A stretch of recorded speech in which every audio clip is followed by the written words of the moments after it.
ನಮಸ್ಕಾರ. ಮುಖ್ಯಾಂಶಗಳು. ಕಿಸಾನ್ ಸಮ್ಮಾನ್ ನಿಧಿ ಯೋಜನೆಯಡಿ 9 ಕೋಟಿ ರೈತ ಫಲಾನುಭವಿಗಳ ಬ್ಯಾಂಕ್ ಖಾತೆಗೆ ಇಂದು ಪ್ರಧಾನಿ ನರೇಂದ್ರ ಮೋದಿ ಅವರಿಂದ 18,000 ಕೋಟಿ ರೂಪಾಯಿ ಜಮೆ. ಮಾಜಿ ಪ್ರಧಾನಿ ದಿವಂಗತ ಅಟಲ್ ಬಿಹಾರಿ ವಾಜಪೇಯಿ ಅವರ 96ನೇ ಜನ್ಮದಿನ. ಸದೈವ್ ಅಟಲ್ ಸಮಾಧಿಯಲ್ಲಿ ರಾಷ್ಟ್ರಪತಿ ಪ್ರಧಾನಿ ಸೇರಿ ಗಣ್ಯರಿಂದ ಪುಷ್ಪ ನಮನ. ಜನವರಿ 1ರಿಂದ ದೇಶಾದ್ಯಂತ ಎಲ್ಲ ವಾಹನಗಳಿಗೆ ಫಾಸ್ಟ್ಯಾಗ್ ಕಡ್ಡಾಯ. ಟೋಲ್ಗಳಲ್ಲಿ ವಾಹನಗಳು ನಿಲ್ಲದೆ ಡಿಜಿಟಲ್ ಮೂಲಕ ಹಣ ಪಾವತಿ. ಸಚಿವ ನಿತಿನ್ ಗಡ್ಕರಿ. ಇಂದು ಕ್ರಿಸ್ಮಸ್ ಹಬ್ಬ. ಕೋವಿಡ್-19 ನಿಯಮಗಳೊಂದಿಗೆ ಚರ್ಚ್ಗಳಲ್ಲಿ ಕ್ರೈಸ್ತ ಸಮುದಾಯದವರ ವಿಶೇಷ ಪ್ರಾರ್ಥನೆ. ರಾಷ್ಟ್ರಪತಿ ಪ್ರಧಾನಿ ಸೇರಿ ಗಣ್ಯರ ಶುಭಾಶಯ. ವಾರ್ತೆಗಳ ವಿವರ. ಪ್ರಧಾನಮಂತ್ರಿ ಕಿಸಾನ್ ಸಮ್ಮಾನ್ ನಿಧಿ ಯೋಜನೆಯಡಿ ಪ್ರಧಾನಿ ನರೇಂದ್ರ ಮೋದಿ ಅವರು ಇಂದು ದೇಶದ 9 ಕೋಟಿ ರೈತ ಫಲಾನುಭವಿಗಳಿಗೆ 18,000 ಕೋಟಿ ರೂಪಾಯಿ ಮೊತ್ತವನ್ನು ಅವರ ಬ್ಯಾಂಕ್ ಖಾತೆಗಳಿಗೆ ವರ್ಗಾಯಿಸಲಿದ್ದಾರೆ. ಅಲ್ಲದೆ ರಾಜ್ಯ ಸೇರಿದಂತೆ 6 ರಾಜ್ಯಗಳ ಕೆಲ ಫಲಾನುಭವಿ ರೈತರೊಂದಿಗೆ ಸಂವಾದ ಕೂಡ ನಡೆಸಲಿದ್ದಾರೆ. ರೈತರು ಪಿಎಂ ಕಿಸಾನ್ ಯೋಜನೆ ಹಾಗೂ ರೈತರ ಕಲ್ಯಾಣಕ್ಕಾಗಿ ಕೇಂದ್ರ ಸರ್ಕಾರ ತಂದಿರುವ ವಿವಿಧ ಯೋಜನೆಗಳ ಕುರಿತು ತಮ್ಮ ಅನಿಸಿಕೆಗಳನ್ನು ಹಂಚಿಕೊಳ್ಳುವ ನಿರೀಕ್ಷೆ ಇದೆ. ಪ್ರಧಾನಮಂತ್ರಿ ಕಿಸಾನ್ ಯೋಜನೆಯಡಿ ಸಣ್ಣ ಮತ್ತು ಅತಿ ಸಣ್ಣ ರೈತರು ಪ್ರತಿ ವರ್ಷ 6,000 ರೂಪಾಯಿ ಹಣಕಾಸಿನ ನೆರವು ಪಡೆಯಲಿದ್ದಾರೆ. ಈ ನಗದನ್ನು ನೇರವಾಗಿ ಫಲಾನುಭವಿಗಳ ಬ್ಯಾಂಕ್ ಖಾತೆಗೆ ವರ್ಗಾವಣೆ ಮಾಡಲಾಗುತ್ತದೆ. ಕೇಂದ್ರ ಕೃಷಿ ಸಚಿವ ನರೇಂದ್ರ ಸಿಂಗ್ ತೋಮರ್ ಸಹ ಈ ಕಾರ್ಯಕ್ರಮದಲ್ಲಿ ಉಪಸ್ಥಿತರಿರಲಿದ್ದಾರೆ.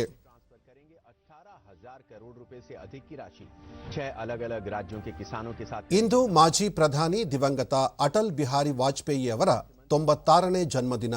ರಾಜಕಾರಣಿ, ಶ್ರೇಷ್ಠ ಸಂಸದೀಯ ಪಟು, ವಾಗ್ಮಿ, ಕವಿಗಳೂ ಆಗಿದ್ದ, ಅಜಾತ ಶತ್ರು ಎಂದೇ ಜನಪ್ರಿಯ ಜನನಾಯಕರೆನಿಸಿದ್ದ ಅಟಲ್ ಬಿಹಾರಿ ವಾಜಪೇಯಿ ಅವರ ಜನ್ಮದಿನದ ಅಂಗವಾಗಿ ದೇಶಾದ್ಯಂತ ಅವರಿಗೆ ಗೌರವ ನಮನ ಸಲ್ಲಿಸಲಾಗುತ್ತಿದೆ.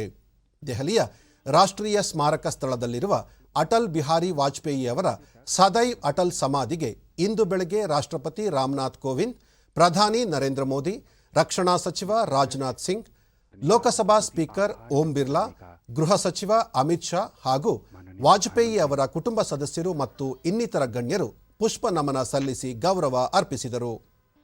ಕೇಂದ್ರ ಸಚಿವರಾದ ಡಾಕ್ಟರ್ ಹರ್ಷವರ್ಧನ್, ಪಿಯೂಷ್ ಗೋಯಲ್, ನಿರ್ಮಲಾ ಸೀತಾರಾಮನ್ ಸೇರಿದಂತೆ ಅನೇಕ ಗಣ್ಯರು ಉಪಸ್ಥಿತರಿದ್ದು ವಾಜಪೇಯಿ ಅವರಿಗೆ ಗೌರವ ಸಮರ್ಪಿಸಿದರು. लोकसभा अध्यक्ष ओम बिड़ला जी, माननीय गृह मंत्री अमित शाह जी, भाजपा के वरिष्ठ नेता विजय कुमार मल्होत्रा, स्वास्थ्य मंत्री डॉक्टर हर्षवर्धन, बुडवाल जी, संगीत और बिहारी वाजपेयी के परिवार के सदस्य, उनकी पुत्री,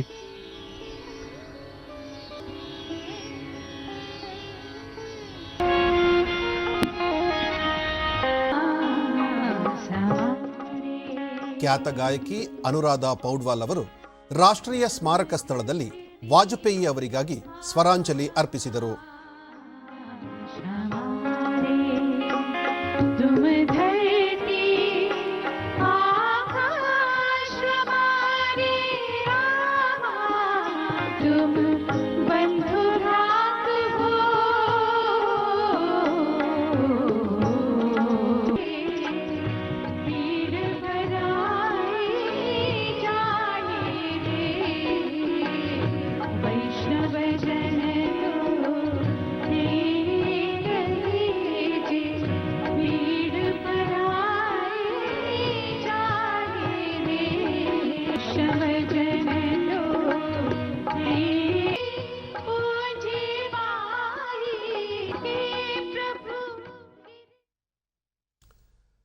ದೇಶದ ಅತ್ಯುನ್ನತ ನಾಗರಿಕ ಪುರಸ್ಕಾರ ಪಡೆದ ಭಾರತ ರತ್ನ ಪುರಸ್ಕೃತ ಅಟಲ್ ಬಿಹಾರಿ ವಾಜಪೇಯಿ ಕೇವಲ ರಾಜಕಾರಣಿಯಾಗಿ ಅಷ್ಟೇ ಅಲ್ಲ, ಒಬ್ಬ ಮಹಾನ್ ಕವಿಯ ರೂಪದಲ್ಲಿ ಹಾಗೂ ಶ್ರೇಷ್ಠ ಸಂಸದೀಯ ಪಟು ನೇತಾರರಾಗಿ ಜನಪ್ರಿಯರಾಗಿದ್ದರು. ತಮ್ಮ ಸಭ್ಯತೆ, ಹಾಸ್ಯ ಪ್ರಜ್ಞೆ, ಉದಾರ ವ್ಯಕ್ತಿತ್ವ ಮತ್ತು ನಡವಳಿಕೆಗಳಿಂದ ಅತ್ಯಂತ ಜನಮನ್ನಣೆ ಗಳಿಸಿದ್ದ ವಾಜಪೇಯಿ ಅವರನ್ನು ಎಲ್ಲ ಪಕ್ಷದವರು ತುಂಬು ಹೃದಯದಿಂದ ಆದರಿಸುತ್ತಾರೆ. 1924ರ ಡಿಸೆಂಬರ್ 25ರಂದು ಆಗಿನ ಬ್ರಿಟಿಷ್ ಆಡಳಿತದ ಭಾರತದಲ್ಲಿ ಗ್ವಾಲಿಯರ್ ರಾಜ್ಯದ ಗ್ವಾಲಿಯರ್ನಲ್ಲಿ ಜನಿಸಿದ್ದ ಅಟಲ್ ಬಿಹಾರಿ ವಾಜಪೇಯಿ 3 ಬಾರಿ ದೇಶದ ಪ್ರಧಾನಮಂತ್ರಿಯಾಗಿ ಸೇವೆ ಸಲ್ಲಿಸಿದ್ದರು. ಮೊದಲ ಬಾರಿಗೆ 1996ರಲ್ಲಿ ಕೇವಲ 13 ದಿನಗಳ ಅವಧಿಗೆ ಪ್ರಧಾನಿಯಾಗಿದ್ದ ಅವರು 1998ರಿಂದ 1999ರವರೆಗೆ ಅಂದರೆ 11 ತಿಂಗಳುಗಳ ಕಾಲ ಎರಡನೇ ಅವಧಿ ಪೂರೈಸಿದ್ದರು.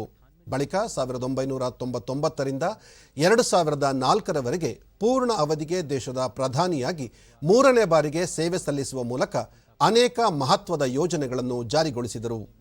ಪ್ರಮುಖವಾಗಿ ದೇಶದ ಬಡವರ ಬಗ್ಗೆ ಅಪಾರ ಕಾಳಜಿ ಹೊಂದಿದ್ದ ಅವರು ಅವರ ಕಲ್ಯಾಣಕ್ಕಾಗಿಯೇ ಸಾಕಷ್ಟು ಒತ್ತು ನೀಡಿದ್ದರು. ಸುಮಾರು 4 ದಶಕಗಳ ಕಾಲ ಸಂಸತ್ ಸದಸ್ಯರಾಗಿದ್ದ ವಾಜಪೇಯಿ ಭಾರತೀಯ ಜನಸಂಘದ ಸಂಸ್ಥಾಪಕ ಸದಸ್ಯರಲ್ಲಿ ಪ್ರಮುಖರಾಗಿದ್ದರು. ಪ್ರಧಾನಿಯಾಗುವ ಮುನ್ನ ಮೊರಾರ್ಜಿ ದೇಸಾಯಿ ಸಂಪುಟದಲ್ಲಿ ವಿದೇಶಾಂಗ ಸಚಿವರಾಗಿಯೂ ಅವರು ಸೇವೆ ಸಲ್ಲಿಸಿದ್ದರು. यज्ञ अधूरा अपनों के विघ्नों ने घेरा, अंतिम जय का वज्र बनाने नवदधीच हड्डियां गलाए, आओ फिर से दिया जलाए, आओ अंधेरा छटेगा, सूरज निकलेगा, देशों की पंक्ति में खड़ा हो। मध्य प्रदेश के ग्वालियर में जन्मे अटल बिहारी वाजपेयी के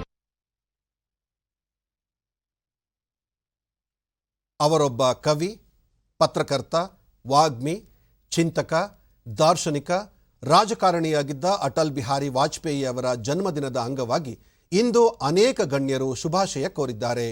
ಉಪರಾಷ್ಟ್ರಪತಿ ಎಂ ವೆಂಕಯ್ಯ ನಾಯ್ಡು ಆಧುನಿಕ ಭಾರತದ ಅಜಾತ ಶತ್ರು ಹಾಗೂ ದೇಶದ ಯಶಸ್ವಿ ನಾಯಕ ಮಾಜಿ ಪ್ರಧಾನಿ ಅಟಲ್ ಬಿಹಾರಿ ವಾಜಪೇಯಿ ಅವರ ಜನ್ಮದಿನದ ಅಂಗವಾಗಿ ಶುಭಾಶಯ ಕೋರುತ್ತೇನೆ. ಅವರು ಅಸಾಧಾರಣ ವಾಗ್ಮಿ, ಖ್ಯಾತ ವಿದ್ವಾಂಸರು ಮತ್ತು ಪ್ರತಿಭಾನ್ವಿತ ಕವಿಯಾಗಿದ್ದು ದೇಶದ ಕಲ್ಯಾಣಕ್ಕೆ ದೊಡ್ಡ ಆಲೋಚನೆ ಹೊಂದಿದ್ದರು ಎಂದು ಸ್ಮರಿಸಿದ್ದಾರೆ. ಪ್ರಧಾನಿ ನರೇಂದ್ರ ಮೋದಿ ವಾಜಪೇಯಿಯವರು ತಮ್ಮ ದೂರದೃಷ್ಟಿಯ ನಾಯಕತ್ವದಿಂದ ದೇಶವನ್ನು ಅಭೂತಪೂರ್ವ ಅಭಿವೃದ್ಧಿಯ ಎತ್ತರಕ್ಕೆ ಕೊಂಡೊಯ್ದರು.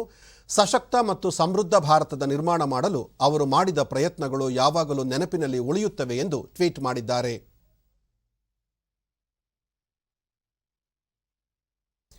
ಬಿಜೆಪಿ ಅಧ್ಯಕ್ಷ ಜೆಪಿ ನಡ್ಡಾ ಭಾರತೀಯ ರಾಜಕಾರಣದ ಅತ್ಯುನ್ನತ ವ್ಯಕ್ತಿ, ಪ್ರಬಲ ವಾಗ್ಮಿ ಹಾಗೂ ಭಾರತ ರತ್ನ ವಾಜಪೇಯಿ ಅವರ ಜನ್ಮದಿನದಂದು ಅವರಿಗೆ ನಮಸ್ಕಾರ.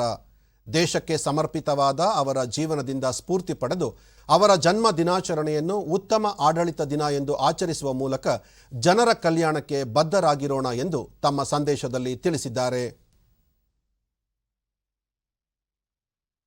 ಕೇಂದ್ರ ವಾರ್ತಾ ಮತ್ತು ಪ್ರಸಾರ ಖಾತೆ ಸಚಿವ ಪ್ರಕಾಶ್ ಜಾವಡೇಕರ್ ರಾಷ್ಟ್ರ ನಿರ್ಮಾಣ ಮತ್ತು ಭಾರತಕ್ಕೆ ಹೊಸ ನಿರ್ದೇಶನ ನೀಡುವಲ್ಲಿ ಅಟಲ್ ಅವರ ಕೊಡುಗೆ ಹೋಲಿಸಲಾಗದು. ಅವರು ಬಹುಮುಖಿ ಮತ್ತು ಅನುಕಂಪದ ವ್ಯಕ್ತಿತ್ವದಿಂದ ಎಲ್ಲರ ಹೃದಯವನ್ನು ಮುಟ್ಟಿದರು. ಭಾರತದ ಅಟಲ್ ರತ್ನ, ನೀವು ನಮ್ಮೆಲ್ಲರಿಗೂ ಸ್ಫೂರ್ತಿಯಾಗುತ್ತೀರಿ ಎಂದು ಟ್ವೀಟ್ ಮಾಡಿದ್ದಾರೆ. ಕೇಂದ್ರ ಸಂಸದೀಯ ವ್ಯವಹಾರಗಳ ಸಚಿವ ಪ್ರಹ್ಲಾದ್ ಜೋಶಿ, ಶ್ರೇಷ್ಠ ಸಂಸದೀಯ ಪಟು ವಾಜಪೇಯಿ ಅವರಿಗೆ ಜನ್ಮದಿನದಂದು ನನ್ನ ಅನಂತ ನಮನಗಳು. ಪ್ರತಿ ವರ್ಷ ಅವರ ಜನ್ಮ ದಿನಾಚರಣೆಯನ್ನು ಸುಶಾಸನ ದಿವಸ ಎಂದು ಆಚರಿಸುವ ನಮಗೆ ಅವರು ಸದಾ ಆದರ್ಶ ಮತ್ತು ಪ್ರೇರಣೆಯಾಗಿದ್ದಾರೆ ಎಂದು ಸ್ಮರಿಸಿದ್ದಾರೆ. ಮುಖ್ಯಮಂತ್ರಿ ಬಿಎಸ್ ಯಡಿಯೂರಪ್ಪ ಅಪ್ರತಿಮ ಸಂಸದೀಯ ಪಟು, ಕವಿ ಹೃದಯದ ನಾಯಕ, ಮುತ್ಸದಿ, ಅಜಾತಶತ್ರು, ಜನನಾಯಕ ವಾಜಪೇಯಿ ಅವರ ಜಯಂತಿಯಂದು ಅವರಿಗೆ ಕೋಟಿ ಪ್ರಣಾಮಗಳನ್ನು ಸಲ್ಲಿಸುತ್ತೇನೆ ಎಂದು ಟ್ವೀಟ್ ಮಾಡಿದ್ದಾರೆ. ಭಾರತದ ಸ್ವಾತಂತ್ರ್ಯ ಹೋರಾಟಗಾರ, ರಾಷ್ಟ್ರೀಯ ನಾಯಕ, ಶಿಕ್ಷಣ ತಜ್ಞ ಹಾಗೂ ಭಾರತ ರತ್ನ ಮದನ್ ಮೋಹನ್ ಮಾಳವೀಯ ಅವರ ಜನ್ಮದಿನ ಇಂದು. ಸಂಸತ್ತಿನ ಸೆಂಟ್ರಲ್ ಹಾಲ್ನಲ್ಲಿರುವ ಮಾಳವೀಯ ಅವರ ಭಾವಚಿತ್ರಕ್ಕೆ ಪ್ರಧಾನಿ ನರೇಂದ್ರ ಮೋದಿ, ಲೋಕಸಭಾ ಸ್ಪೀಕರ್ ಓಂ ಬಿರ್ಲಾ ಸೇರಿದಂತೆ ಅನೇಕ ಗಣ್ಯರು ಗೌರವ ನಮನ ಸಲ್ಲಿಸಿದರು.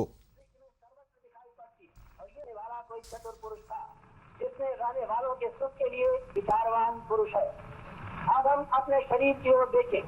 हमारे शरीर में भोजन करने की नाली बनी है, भोजन को रखने के लिए उधर में स्थान बना है, उधर का रूप धारण करता है और वो हृदय में leading and the special gathering has विकास की स्थिति पर विचार करती है. ಬಳಿಕ ಸೆಂಟ್ರಲ್ ಹಾಲ್ನಲ್ಲಿಯೇ ಇರುವ ಅಟಲ್ ಬಿಹಾರಿ ವಾಜಪೇಯಿ ಅವರ ಭಾವಚಿತ್ರಕ್ಕೂ ಪ್ರಧಾನಿ ಹಾಗೂ ಲೋಕಸಭಾ ಸ್ಪೀಕರ್ ಅವರು ಗೌರವ ನಮನ ಸಲ್ಲಿಸಿದರು. ಇದೇ ವೇಳೆ ನರೇಂದ್ರ ಮೋದಿ ಅವರು ಸಂಸತ್ತಿನಲ್ಲಿ ಅಟಲ್ ಬಿಹಾರಿ ವಾಜಪೇಯಿ ಕುರಿತ ಪುಸ್ತಕವನ್ನು ಬಿಡುಗಡೆ ಮಾಡಿದರು.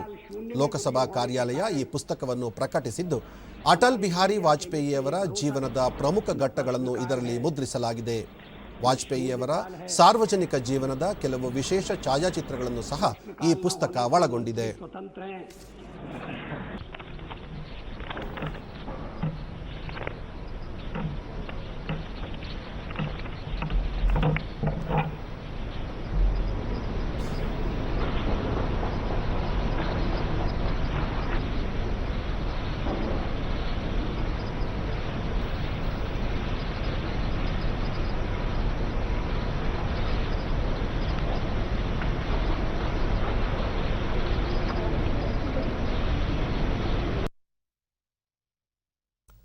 ಹೊಸ ವರ್ಷದ ಜನವರಿ 1ರಿಂದ ದೇಶಾದ್ಯಂತ ಎಲ್ಲ ವಾಹನಗಳಿಗೆ ಫಾಸ್ಟ್ಯಾಗ್ ಕಡ್ಡಾಯವಾಗಿದೆ ಎಂದು ಕೇಂದ್ರ ರಸ್ತೆ ಸಾರಿಗೆ ಮತ್ತು ಹೆದ್ದಾರಿ ಖಾತೆ ಸಚಿವ ನಿತಿನ್ ಗಡ್ಕರಿ ತಿಳಿಸಿದ್ದಾರೆ. ನಿನ್ನೆ ವರ್ಚುವಲ್ ಮೂಲಕ ನಡೆದ ಕಾರ್ಯಕ್ರಮದಲ್ಲಿ ಮಾತನಾಡಿದ ಅವರು 2021 ಜನವರಿ 1ರಿಂದ ಫಾಸ್ಟ್ಯಾಗ್ ಕಡ್ಡಾಯ ಎಂಬ ಅಧಿಸೂಚನೆಯನ್ನು ಹೊರಡಿಸಲಾಗಿದೆ. ಇದರಿಂದ ಎಲ್ಲ ಟೋಲ್ ಪ್ಲಾಜಾಗಳಲ್ಲಿ ಡಿಜಿಟಲ್ ರೂಪದಲ್ಲಿ ಶುಲ್ಕ ಪಾವತಿಗೆ ಅವಕಾಶ ಮಾಡಿಕೊಡಲಾಗಿದೆ. ವಾಹನಗಳು ಪ್ರತಿ ಟೋಲ್ಗಳಲ್ಲಿ ನಿಲ್ಲದೆ ಡಿಜಿಟಲ್ ಮೂಲಕ ಹಣ ಪಾವತಿಯಾಗುವುದರಿಂದ ಸರಾಗವಾಗಿ ಸಂಚರಿಸಬಹುದು. ಈ ಯೋಜನೆಯಿಂದ ಸಮಯದ ಜೊತೆಗೆ ಇಂಧನವು ಉಳಿತಾಯವಾಗಲಿದೆ ಎಂದು ಅವರು ಹೇಳಿದ್ದಾರೆ. ಟೋಲ್ ಕೇಂದ್ರಗಳಲ್ಲಿ ಡಿಜಿಟಲ್ ರೂಪದಲ್ಲಿ ಶುಲ್ಕ ಪಾವತಿಗೆ ಅವಕಾಶ ಮಾಡಿಕೊಡುವ ಫಾಸ್ಟ್ಯಾಗ್ ವ್ಯವಸ್ಥೆಯನ್ನು 2016ರಲ್ಲಿ ಪ್ರಾರಂಭಿಸಲಾಗಿತ್ತು. ಅಲ್ಲಿಂದ 2018ರವರೆಗೆ 34 ಲಕ್ಷಕ್ಕೂ ಅಧಿಕ ಫಾಸ್ಟ್ಯಾಗ್ಗಳನ್ನು ವಿತರಿಸಲಾಗಿತ್ತು. ಬಳಿಕ 4 ಚಕ್ರಗಳ ಎಲ್ಲ ವಾಹನಗಳ ನೋಂದಣಿಗೆ 2017ರ ಡಿಸೆಂಬರ್ 1ರಿಂದಲೇ ಫಾಸ್ಟ್ಯಾಗ್ ಅಳವಡಿಕೆಯನ್ನು ಕಡ್ಡಾಯಗೊಳಿಸಲಾಗಿತ್ತು. ಹುಬ್ಬಳ್ಳಿಯ ಸರ್ಕ್ಯೂಟ್ ಹೌಸ್ನಲ್ಲಿ ನಿನ್ನೆ ಕೇಂದ್ರ ಸಂಸದೀಯ ವ್ಯವಹಾರಗಳು, ಕಲ್ಲಿದ್ದಲು ಮತ್ತು ಗಣಿ ಭೂವಿಜ್ಞಾನ ಸಚಿವ ಪ್ರಹ್ಲಾದ್ ಜೋಶಿ ಅವರು ಸ್ಮಾರ್ಟ್ ಸಿಟಿ ಸೇರಿದಂತೆ ವಿವಿಧ ಯೋಜನೆಗಳ ಪ್ರಗತಿ ಪರಿಶೀಲನಾ ಸಭೆ ನಡೆಸಿದರು. ಬೃಹತ್ ಮತ್ತು ಮಧ್ಯಮ ಕೈಗಾರಿಕೆ, ಸಾರ್ವಜನಿಕ ಉದ್ದಿಮೆ ಹಾಗೂ ಜಿಲ್ಲಾ ಉಸ್ತುವಾರಿ ಸಚಿವ ಜಗದೀಶ್ ಶೆಟ್ಟರ್, ಶಾಸಕ ಅರವಿಂದ್ ಬೆಲ್ಲದ್ ಸೇರಿದಂತೆ ಇತರ ಗಣ್ಯರು ಉಪಸ್ಥಿತರಿದ್ದರು. ಈ ಸಂದರ್ಭದಲ್ಲಿ ಪ್ರಹ್ಲಾದ್ ಜೋಶಿ ಕಾಮಗಾರಿಗಳನ್ನು ನಿಗದಿತ ಅವಧಿಯೊಳಗೆ ಪೂರ್ಣಗೊಳಿಸದಿದ್ದರೆ ಸಂಬಂಧಿಸಿದ ಅಧಿಕಾರಿಗಳ ವಿರುದ್ಧ ಕ್ರಮ ಕೈಗೊಳ್ಳಲಾಗುವುದು.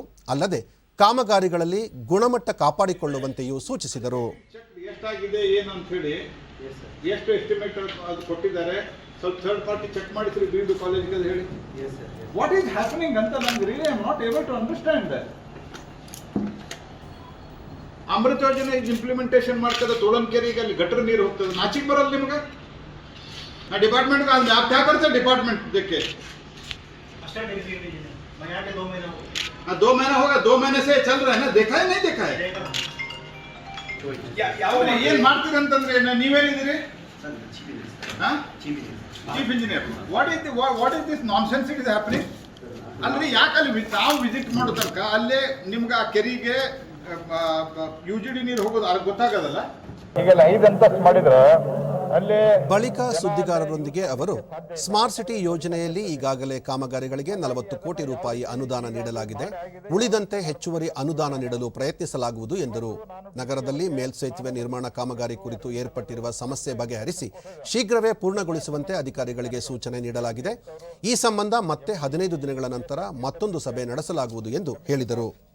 Hubballi Dharwad municipal corporation, commissioner, police ಇಷ್ಟು ಎಲ್ಲ ಒಟ್ಟಿಗೆ ಸೇರಿ ನೀವು ಇದನ್ನ ಅಲ್ಲಿ ಬಸ್ ಸ್ಟ್ಯಾಂಡ್ದಲ್ಲಿ 40 ಕೋಟಿ ರೂಪಾಯಿದಲ್ಲಿ ಮಾಡ್ತಾ ಇದ್ದೀವಿ. ಅದು ಸ್ಮಾರ್ಟ್ ಸಿಟಿಯಿಂದ ನಾವು ದುಡ್ಡು ಕೊಟ್ಟಿದ್ದೀವಿ KRTC, NWKRTC ಅವರಿಗೆ. ಈ ಕಡೆ ನಾವು ಫ್ಲೈಓವರ್ ಮಾಡ್ತಾ ಇದ್ದೀವಿ. ಬಸ್ ಸ್ಟ್ಯಾಂಡ್ ಇದ್ದು ಮತ್ತು ಓವರ್ ಆಲ್ ಸ್ಮಾರ್ಟ್ ಸಿಟಿ ಪ್ರಾಜೆಕ್ಟ್ಗಳು ಇದರ ಬಗ್ಗೆ ಗಮನ ಹರಿಸಬೇಕು ಅನ್ನುವಂಥದ್ದನ್ನು ನಾವು DC ಅವ್ರಿಗೆ ಹೇಳಿವಿ. ನಮ್ದು ಫ್ಲೈಓವರ್ದು ಕೆಲವೇನು ಸಣ್ಣ ಪುಟ್ಟ ಸಮಸ್ಯೆ ಇದೆ, ಅದನ್ನು ಸಹಿತ ಅದನ್ನು ಸ್ವಲ್ಪ ಎಕ್ಸ್ಟೆಂಡ್ ಮಾಡಬೇಕಾಗಿತ್ತು, ಅದನ್ನು ಮಾಡಕ್ಕೆ ಹೇಳಿದ್ದೀವಿ. ಇದರ ಜೊತೆಗೆ ಗಬ್ಬೂರ್ ಕಡೆ ಏನಿದೆ, ಈ ಟೆಂಪರರಿ ಇಲ್ಲ ಅಷ್ಟೇ. ಒಂದು ಪತ್ರಿಕೆಯಲ್ಲಿ, ವಿಜಯವಾಣಿ ಪತ್ರಿಕೆಯಲ್ಲಿ ವರದಿಯಾಗಿದೆ, ಟೆಂಪರರಿ ಇಲ್ಲ ಅದು. ಮುಂದೆ ಅದನ್ನ ಆ ಮನೋ ಸಹಿತ ನಾವು ಅದನ್ನು ಮಾಡ್ತೀವಿ. ಎಕ್ಸಿಕ್ಯೂಟಿವ್ ಇಂಜಿನಿಯರು, KSRTCಯಲ್ಲಿ ಸಿವಿಲ್ ಡಿವಿಷನ್ ಇರ್ತದೆ, ಅವರು ಇವರೆಲ್ಲ ಕೂಡ ವರ್ಕೌಟ್ ಮಾಡಬೇಕು ಇದನ್ನ. ಬಟ್ ಅವ್ರು ಮಾಡಿಲ್ಲ ಅನ್ನೋ ಕಾರಣಕ್ಕಾಗಿ ಇವತ್ತು ನಾವು ಜಿಲ್ಲಾಧಿಕಾರಿಗಳಿಗೆ ಇದರ ಜವಾಬ್ದಾರಿ ಒಪ್ಪಿಸಿದ್ದೇವೆ. ಜಿಲ್ಲಾಧಿಕಾರಿಗಳು ಮೀಟಿಂಗ್ ತೆಗೆದುಕೊಂಡು ಮಾಡ್ತೇನೆ ಅಂತ ಹೇಳಿದ್ದಾರೆ. ಮತ್ತು 3 ವಾರ ಬಿಟ್ಟು 15ನೇ ತಾರೀಕು ಈ ಮೀಟಿಂಗ್ ಅನ್ನು ನಾವು ಮಾಡ್ತಾ ಇದ್ದೀವಿ. ಅಲ್ಲಿ ತನಕ ಜಿಲ್ಲಾಧಿಕಾರಿಗಳು ಇದಕ್ಕೆ ಒಂದು ರೂಪವನ್ನ ಕೊಟ್ಟಿರ್ತಾರೆ. ಈಗ ಜಾಹೀರಾತು, ನಂತರ ವಾರ್ತಾ ಪ್ರಸಾರ ಮುಂದುವರಿಯಲಿದೆ.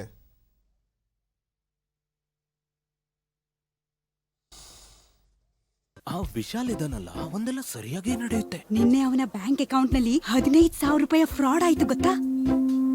ಆದ್ರೆ ಅವನಿಗೆ ಟೆನ್ಷನ್ ಇಲ್ಲ ನೋಡು. ಟೆನ್ಷನ್ ಯಾಕೆ? ನನ್ನ ತಪ್ಪೇನೂ ಇರಲಿಲ್ಲ. ಆದ್ರೂ ಫ್ರಾಡ್ ನಡೆದ ಕೂಡಲೇ ನಾನು ತಕ್ಷಣ ಬ್ಯಾಂಕಿಗೆ ತಿಳಿಸಿದೆ. RBI ಹೇಳುತ್ತೆ, ನಿಮ್ಮ ಅಕೌಂಟ್ನಿಂದ ಯಾರಾದ್ರೂ ಮೋಸದಿಂದ ಹಣ ತೆಗೆದಿದ್ರೆ ಆದಷ್ಟು ಬೇಗ ಬ್ಯಾಂಕಿಗೆ ತಿಳಿಸಿ. 3 ದಿನಗಳೊಳಗೆ ತಿಳಿಸಿದ್ರೆ ಯಾವುದೇ ನಷ್ಟ ಇಲ್ಲ. ನೀವು ತಡ ಮಾಡಿದಷ್ಟು ನಷ್ಟ ಹೆಚ್ಚು. ಮತ್ತೆ ಎಲ್ಲಾನು ನಡೆಯೋಲ್ಲ, ಸರಿಯಾಗಿ ನಡೆಸಬೇಕಾಗುತ್ತೆ. RBI ಹೇಳುತ್ತೆ, ಅರಿತುಕೊಳ್ಳಿ, ಜಾಗರೂಕರಾಗಿರಿ. ಕೇಂದ್ರ ಸರ್ಕಾರದ ಕೃಷಿ ಕಾಯ್ದೆಗಳನ್ನು ಬೆಂಬಲಿಸಿ ಬ್ಯಾಕ್ಪತ್ ಕಿಸಾನ್ ಮಜ್ದೂರ್ ಸಂಘದ ಸದಸ್ಯರು ಸರ್ಕಾರಕ್ಕೆ ಪತ್ರ ಬರೆದಿದ್ದು ಒತ್ತಡಗಳಿಗೆ ಮಣಿದು ಕೃಷಿ ಕಾಯ್ದೆಗಳಿಗೆ ತಿದ್ದುಪಡಿ ತರಬಾರದು ಎಂದು ಮನವಿ ಮಾಡಿದ್ದಾರೆ ಎಂದು ಕೃಷಿ ಸಚಿವ ನರೇಂದ್ರ ಸಿಂಗ್ ತೋಮರ್ ಹೇಳಿದ್ದಾರೆ. ದೆಹಲಿಯಲ್ಲಿ ಮಾಧ್ಯಮಗಳೊಂದಿಗೆ ಮಾತನಾಡಿದ ಸಚಿವರು, ಕೃಷಿ ಕಾಯ್ದೆಗಳಿಗೆ ಹಲವಾರು ವರ್ಷಗಳಿಂದ ದೇಶದ ರೈತರು ನಿರೀಕ್ಷೆಯಲ್ಲಿದ್ದರು. ಸರ್ಕಾರ ಈಗ ಕಾಯ್ದೆಗಳನ್ನು ಜಾರಿಗೊಳಿಸುತ್ತಿದೆ. ಇದರಿಂದ ರೈತರ ಉತ್ಪನ್ನಗಳಿಗೆ ಉತ್ತಮ ಬೆಲೆ ಲಭಿಸಲಿದ್ದು ಒಟ್ಟಾರೆ ರೈತರಿಗೆ ಅನುಕೂಲವಾಗಲಿದೆ ಎಂದು ಸಂಘಟನೆ ಸರ್ಕಾರಕ್ಕೆ ಮನವರಿಕೆ ಮಾಡಿಕೊಟ್ಟಿದೆ ಎಂದು ತಿಳಿಸಿದರು. ಕಾಂಗ್ರೆಸ್ ನಾಯಕ ರಾಹುಲ್ ಗಾಂಧಿ ಅವರನ್ನು ಕಾಂಗ್ರೆಸ್ ಪಕ್ಷವೇ ಗಂಭೀರವಾಗಿ ಪರಿಗಣಿಸಿಲ್ಲ. ರೈತರ ಬಗ್ಗೆ ಅವರಿಗೆ ಹೆಚ್ಚಿನ ಕಾಳಜಿ ಇದ್ದಿದ್ದರೆ ಅವರದೇ ಸರ್ಕಾರವಿದ್ದಾಗ ರೈತರಿಗೆ ಅನುಕೂಲವಾಗುವಂತಹ ಕ್ರಮಗಳನ್ನು ಕೈಗೊಳ್ಳಬೇಕು ಇತ್ತು ಎಂದು ತೋಮರ್ ಮಾಧ್ಯಮಗಳ ಪ್ರಶ್ನೆಗೆ ಉತ್ತರಿಸಿದರು.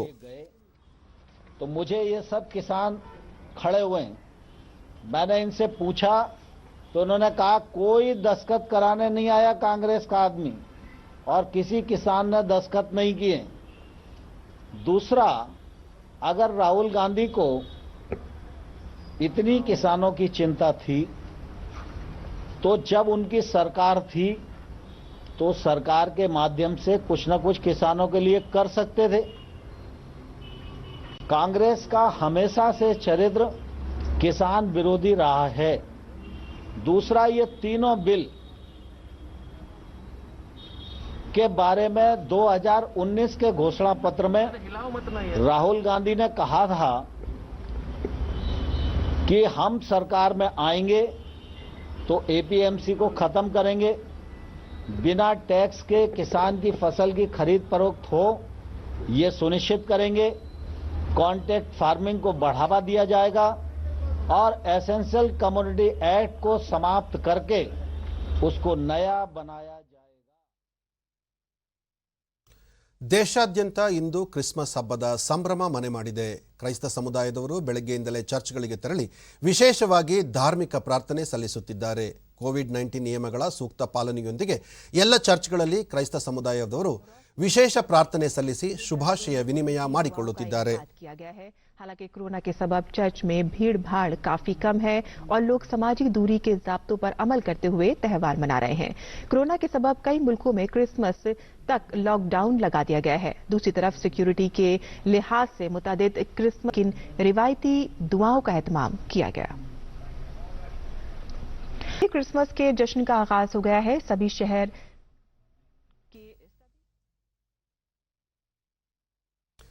ಕ್ರಿಸ್ಮಸ್ ಹಬ್ಬದ ಅಂಗವಾಗಿ ಅನೇಕ ಗಣ್ಯರು ಶುಭ ಹಾರೈಸಿದ್ದಾರೆ.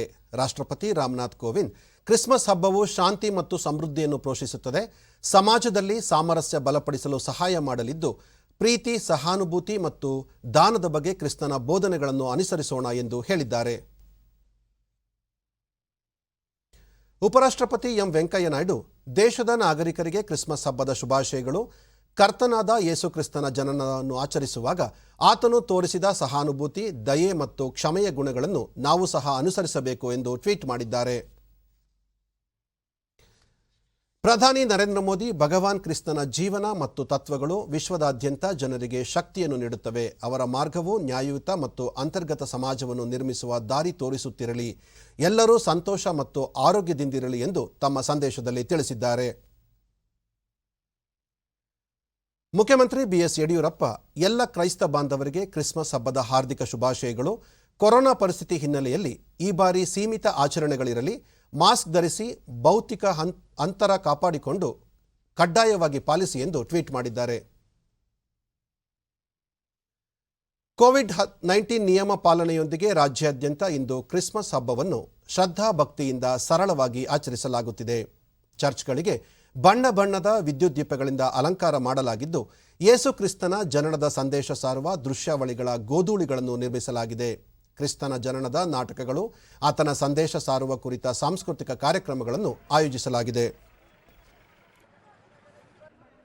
ಬೆಂಗಳೂರಿನ ಶಿವಾಜಿನಗರದ ಚರ್ಚ್ನಲ್ಲಿ ಬೆಳಗ್ಗೆಯಿಂದಲೇ ಕ್ರೈಸ್ತ ಬಾಂಧವರು ಯೇಸು ಕ್ರಿಸ್ತನಿಗೆ ಪ್ರಾರ್ಥನೆ ಸಲ್ಲಿಸಿದರು. ಧರ್ಮಗುರುಗಳು ವಿಧಿವಿಧಾನಗಳೊಂದಿಗೆ ಕ್ರಿಸ್ತನಿಗೆ ಪೂಜೆ ನೆರವೇರಿಸಿದರು. ನಂತರ ಕ್ರಿಸ್ತನು ಹುಟ್ಟಿ ಬಂದ ಚರಿತ್ರೆಯನ್ನು ಭಕ್ತರಿಗೆ ಕೊಟ್ಟರು. ಭಕ್ತರು ಮಾಸ್ಕ್ ಧರಿಸಿ ಸಾಮಾಜಿಕ ಅಂತರ ಕಾಪಾಡಿಕೊಂಡು ಕೋವಿಡ್ ನಿಯಮಗಳನ್ನು ಪಾಲನೆ ಮಾಡುವ ಮೂಲಕ ಪ್ರಾರ್ಥನೆ ಸಲ್ಲಿಸಿದ್ದು ಗಮನ ಸೆಳೆಯಿತು. ಎಲ್ಲರೂ ಮೇಣದ ಬತ್ತಿ ಹಚ್ಚಿ ಸಾಮೂಹಿಕ ಪ್ರಾರ್ಥನೆಯಲ್ಲಿ ಪಾಲ್ಗೊಂಡರು. ಹಬ್ಬವಾಗಿದೆ. ವಿಶೇಷವಾಗಿ ಉಡುಗೆ ತೊಡುಗೆಗಳಿಂದ, ಆಡಂಬರ ವೈಜೃಂಭಣೆಗಿಂತ ಅಥವಾ ಅಲಂಕಾರ, ದೇವಾಲಯದ ಅಲಂಕಾರ, ಗೋಧಲಿಯ ಅಲಂಕಾರ, ಇನ್ನಿತರ ಮೋಜುಗೋಜುಗಳಿಗಿಂತ ವಿಶೇಷವಾಗಿ ಪ್ರಭು ಕ್ರಿಸ್ತರು ಹುಟ್ಟಿದ್ದು ಬಡವರಿಗಾಗಿ, ಪಾಪಿಗಳಿಗಾಗಿ, ದೀನ ದಲಿತರಿಗಾಗಿ. ಏಕೆಂದರೆ ಯಹೂದ್ಯರ ಕಾಲದಲ್ಲಿ ವಿಶೇಷವಾಗಿ ಅನೇಕ ಜನರು ನಲುಗಿ ಹೋಗಿದ್ದರು, ಮಿಂದು ಹೋಗಿದ್ದರು. ನಮಗೆ ಜೀವನ ಸಾಕಾಗಿದೆ, ಇನ್ನೆಷ್ಟು ದಿನಗಳ ಕಾಲ ನಾವು ರೋಮ್ ಚಕ್ರಾವಧಿಪತಿಯ ಆಳ್ವಿಕೆಯಲ್ಲಿರಬೇಕು. ಚರ್ಚ್ನ ಹೊರಭಾಗದಲ್ಲಿ ಕ್ಯಾಂಡಲ್ ಮಾರಾಟದ ದೃಶ್ಯಗಳು ಕಂಡುಬಂದವು. ಯೇಸುಕ್ರಿಸ್ತನು ಹುಟ್ಟಿದ ಕುರಿತು ಚರ್ಚ್ ಆವರಣದಲ್ಲಿ ಏರ್ಪಡಿಸಿದ ಚಿತ್ರಗಳು ಗಮನ ಸೆಳೆದವು. ಸಾಂಸ್ಕೃತಿಕ ನಗರಿ ಮೈಸೂರಿನ ಸಂತ್ ಫಿಲೋಮಿನಾ ಚರ್ಚ್ನಲ್ಲಿ ಭಕ್ತಾದಿಗಳು ವಿಶೇಷ ಪ್ರಾರ್ಥನೆ ಸಲ್ಲಿಸಿದರು. ಪ್ರಾಂತೀಯ ಧರ್ಮಾಧ್ಯಕ್ಷ ಡಾಕ್ಟರ್ ಎ.ವಿ. ವಿಲಿಯಂ ಅವರು ಬಲಿ ಪೂಜೆ ಪ್ರಯುಕ್ತ ಗೋಧೂಳಿಗೆ ಪೂಜೆ ಸಲ್ಲಿಸಿ ಪ್ರಾರ್ಥನೆ ಮಾಡಿದರು.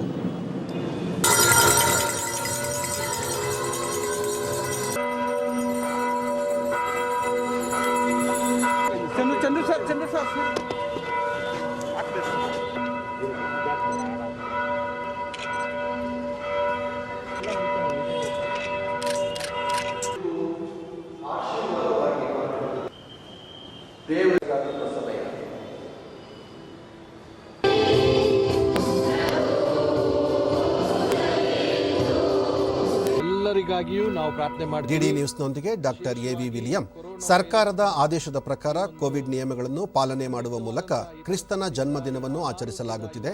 ಜೊತೆಗೆ ನಾಡು ಕೊರೋನಾ ಮುಕ್ತವಾಗಲಿ, ಶಾಂತಿ ನೆಲೆಸಲಿ, ಕ್ರಿಸ್ತನು ಎಲ್ಲರಿಗೂ ಉತ್ತಮ ಆರೋಗ್ಯ ಕರುಣಿಸಲಿ ಎಂದು ಪ್ರಾರ್ಥನೆ ಸಲ್ಲಿಸಿರುವುದಾಗಿ ತಿಳಿಸಿದರು. ಎಲ್ಲರಿಗೂ ಆರೋಗ್ಯ ಹಾಗೂ ಸಂತಸ ಹಾಗೂ ಆ ಒಂದು ದೇವರ ಪ್ರೀತಿಯನ್ನ ಕರುಣಿಸಲಿ ಅಂತ ಹೇಳಿ ನಮ್ಮೆಲ್ಲರ ಹಾರೈಕೆ. ಹಾಗೆಯೇ ಉಡುಪಿ ಜಿಲ್ಲೆಯಾದ್ಯಂತ ಕ್ರೈಸ್ತ ಬಾಂಧವರು ಕ್ರಿಸ್ತನ ಹುಟ್ಟುಹಬ್ಬವನ್ನು ಆಚರಿಸಿದರು. ಇಲ್ಲಿನ ಕಲ್ಯಾಣಪುರದ ಮಿಲಾಗ್ರಿಸ್ ಕೆಥೆಡ್ರಲ್ ಚರ್ಚ್ನಲ್ಲಿ ಡಾಕ್ಟರ್ ಜೆರಾಲ್ಡ್ ಐಸಾಕ್ ಲೋಬೋ ಅವರು ಪೂಜೆ ಅರ್ಪಿಸಿ ಹಬ್ಬದ ಸಂದೇಶ ನೀಡಿದರು. ಧರ್ಮಗುರು ವೆಂ ವೆಲೇರಿಯನ್ ಮಂಡೋನ್ಸಾ, ಸಹಾಯಕ ಧರ್ಮಗುರು ವೆಂ ಕನ್ಯೂಟ್ ನೊರಾನ್ಸಾ ಅವರು ಅತಿಥಿ ಧರ್ಮಗುರುಗಳು ಉಪಸ್ಥಿತರಿದ್ದರು.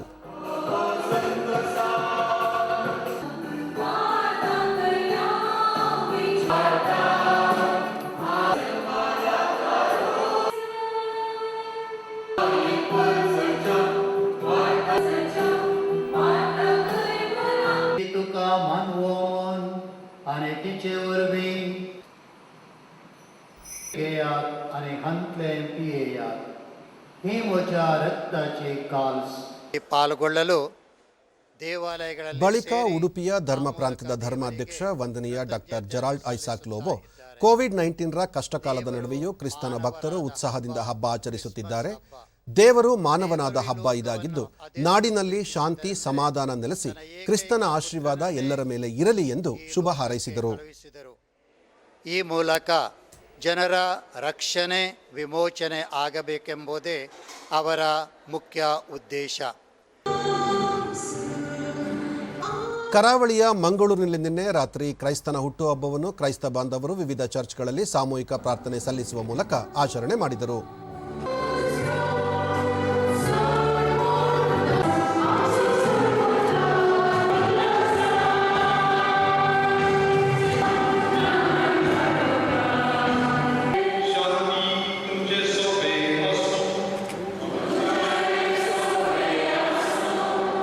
ಬಳಿಕ ರೋಸಾರಿಯೋ ಚರ್ಚಿನ ಮಂಗಳೂರು ಪ್ರಾಂತ್ಯದ ಬಿಷಪ್ ವಿಕ್ಟರ್ ಪೀಟರ್ ಪೌಲ್ ಸಾಲ್ಡಾನಾ ಅವರು ಸಾಮೂಹಿಕ ಪ್ರಾರ್ಥನೆ ಸಲ್ಲಿಸಿದರು. ಕ್ರಿಸ್ಮಸ್ ಹಬ್ಬವು ಸರ್ವರಿಗೂ ಸುಖ, ಶಾಂತಿ, ನೆಮ್ಮದಿಯನ್ನು ನೀಡಲಿ, ಕ್ರಿಸ್ತನ ಸಂದೇಶದಂತೆ ಎಲ್ಲರನ್ನೂ ಪ್ರೀತಿಯಿಂದ ಕಾಣುವಂತಾಗಲಿ ಎಂದು ಪ್ರಾರ್ಥನಾ ಸಂದೇಶದಲ್ಲಿ ಹೇಳಿದರು.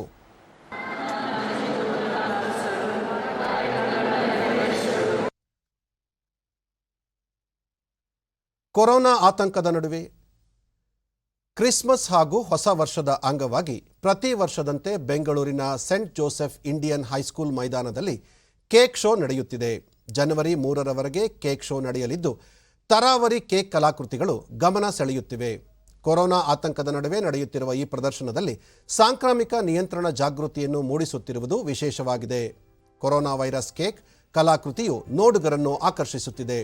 ಅಲ್ಲದೆ ವಿಶ್ವವಿಖ್ಯಾತ ಪೀಸಾ ಗೋಪುರ, ಐಫೆಲ್ ಟವರ್ ಸೇರಿದಂತೆ ಅನೇಕ ವಿಖ್ಯಾತ ಕಟ್ಟಡಗಳು, ಗಣೇಶ, ಡ್ರ್ಯಾಗನ್ ಮತ್ತಿತರ ಆಕರ್ಷಕ ಚಿತ್ತಾರಗಳು ಕೇಕ್ನಲ್ಲಿ ರೂಪ ತಳೆದಿವೆ.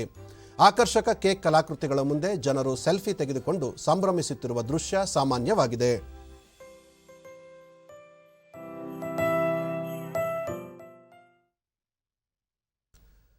ಕೊರೋನಾ ಆತಂಕದ ನಡುವೆಯೇ ನಗರದ ವಿವಿಧ ವೆಂಕಟೇಶ್ವರ ಸ್ವಾಮಿ ದೇವಾಲಯಗಳಲ್ಲಿ ವೈಕುಂಠ ಏಕಾದಶಿಯನ್ನು ಶ್ರದ್ಧಾ ಭಕ್ತಿಯಿಂದ ಸರಳವಾಗಿ ಆಚರಣೆ ಮಾಡಲಾಯಿತು. ಪ್ರಮುಖ ದೇವಾಲಯಗಳಲ್ಲಿ ಸ್ವಾಮಿಗೆ ವಿವಿಧ ಬಣ್ಣ ಬಣ್ಣದ ಹೂಗಳು ಹಾಗೂ ವಿದ್ಯುತ್ ದೀಪಗಳಿಂದ ವಿಶೇಷವಾಗಿ ಅಲಂಕಾರ ಮಾಡಿದ್ದು ಎಲ್ಲರ ಗಮನ ಸೆಳೆಯಿತು. ಅರ್ಚಕರು ಮಂತ್ರಗಳ ಪಠಣೆ ಮಾಡಿ ವಿಧಿವತ್ತಾಗಿ ಪೂಜಾ ಕೈಂಕರ್ಯಗಳನ್ನು ನೆರವೇರಿಸಿದರು. ಭಕ್ತರಿಗೆ ಸಕಲ ಸನ್ಮಂಗಳವನ್ನುಂಟು ಮಾಡಲಿ ಎಂದು ಪ್ರಾರ್ಥನೆ ಸಲ್ಲಿಸಿದರು. ಭಕ್ತರು ಬೆಳ್ಳಂಬೆಳಗ್ಗೆಯೇ ದೇವಾಲಯಗಳಿಗೆ ಸರದಿ ಸಾಲಿನಲ್ಲಿ ನಿಂತು ದೇವರ ದರ್ಶನ ಮಾಡಿ ಇಷ್ಟಾರ್ಥಗಳ ಸಿದ್ಧಿಗಾಗಿ ಪ್ರಾರ್ಥನೆ ಸಲ್ಲಿಸಿದರು. ಗೋವಿಂದ ಗೋವಿಂದ ಎಂಬ ನಾಮಸ್ಮರಣೆಯ ಘೋಷಣೆ ಕೂಗುತ್ತಾ ದೇವರ ಕೃಪೆಗೆ ಪಾತ್ರರಾದರು. ಭಕ್ತರಿಗೆ ತೀರ್ಥ ಪ್ರಸಾದವನ್ನು ವಿನಿಯೋಗ ಮಾಡಲಾಯಿತು. ಕೋವಿಡ್ ಹಿನ್ನೆಲೆಯಲ್ಲಿ ವಿವಿಧ ದೇವಾಲಯಗಳ ಮುಂಭಾಗದ ಅಂಗಡಿಗಳಲ್ಲಿ ಪೂಜಾ ಸಾಮಗ್ರಿಗಳ ಮಾರಾಟದ ದೃಶ್ಯಗಳು ಸಾಮಾನ್ಯವಾಗಿ ಕಂಡುಬಂದವು.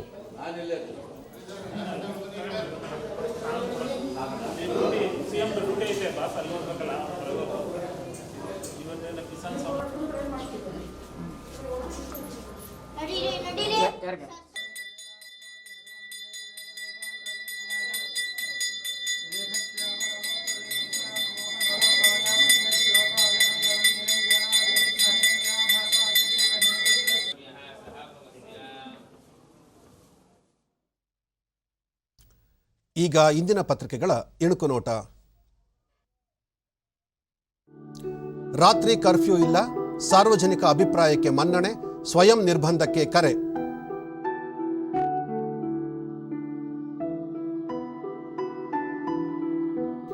ಪ್ರಾಥಮಿಕ ಆರೋಗ್ಯ ಕೇಂದ್ರಗಳು ಹೈಟೆಕ್, ದಿನದ 24 ಗಂಟೆ ಸೇವೆ, ದೇಶದಲ್ಲೇ ಮಾದರಿ ಆರೋಗ್ಯ ವ್ಯವಸ್ಥೆಗೆ ಸಿದ್ಧತೆ, ಆರೋಗ್ಯ ಸಚಿವ.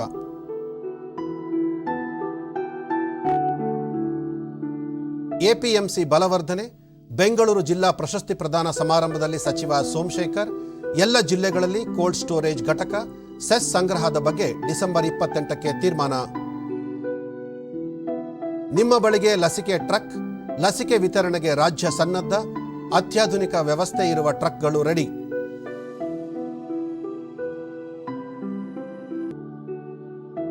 ಗ್ರಾಮೀಣರ ಕೈ ಹಿಡಿದ ನರೇಗಾ ಯೋಜನೆಯಲ್ಲಿ 50.41 ಲಕ್ಷ ಮಂದಿಗೆ ಕೆಲಸ, 9 ತಿಂಗಳಲ್ಲಿ 11 ಕೋಟಿ ಮಾನವ ದಿನ.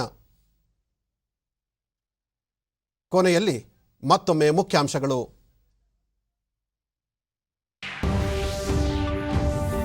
ಕಿಸಾನ್ ಸಮ್ಮಾನ್ ನಿಧಿ ಯೋಜನೆಯಡಿ 9 ಕೋಟಿ ರೈತ ಫಲಾನುಭವಿಗಳ ಬ್ಯಾಂಕ್ ಖಾತೆಗೆ ಇಂದು ಪ್ರಧಾನಿ ನರೇಂದ್ರ ಮೋದಿ ಅವರಿಂದ 18,000 ಕೋಟಿ ರೂಪಾಯಿ ಜಮೆ.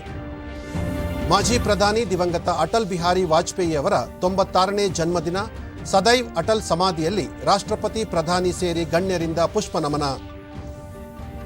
ಜನವರಿ 1ರಿಂದ ದೇಶಾದ್ಯಂತ ಎಲ್ಲ ವಾಹನಗಳಿಗೆ ಫಾಸ್ಟ್ಯಾಗ್ ಕಡ್ಡಾಯ, ಟೋಲ್ಗಳಲ್ಲಿ ವಾಹನಗಳು ನಿಲ್ಲದೆ ಡಿಜಿಟಲ್ ಮೂಲಕ ಹಣ ಪಾವತಿ, ಸಚಿವ ನಿತಿನ್ ಗಡ್ಕರಿ. ಇಂದು ಕ್ರಿಸ್ಮಸ್ ಹಬ್ಬ, ಕೋವಿಡ್-19 ನಿಯಮಗಳೊಂದಿಗೆ ಚರ್ಚ್ಗಳಲ್ಲಿ ಕ್ರೈಸ್ತ ಸಮುದಾಯದವರ ವಿಶೇಷ ಪ್ರಾರ್ಥನೆ, ರಾಷ್ಟ್ರಪತಿ, ಪ್ರಧಾನಿ ಸೇರಿ ಗಣ್ಯರ ಶುಭಾಶಯ. ನಮ್ಮ ವಾರ್ತಾ ಪ್ರಸಾರವನ್ನು ನೀವು ಡಿಡಿ ಚಂದನ ನ್ಯೂಸ್ ಯೂಟ್ಯೂಬ್ ಚಾನೆಲ್ನಲ್ಲೂ ವೀಕ್ಷಿಸಬಹುದು.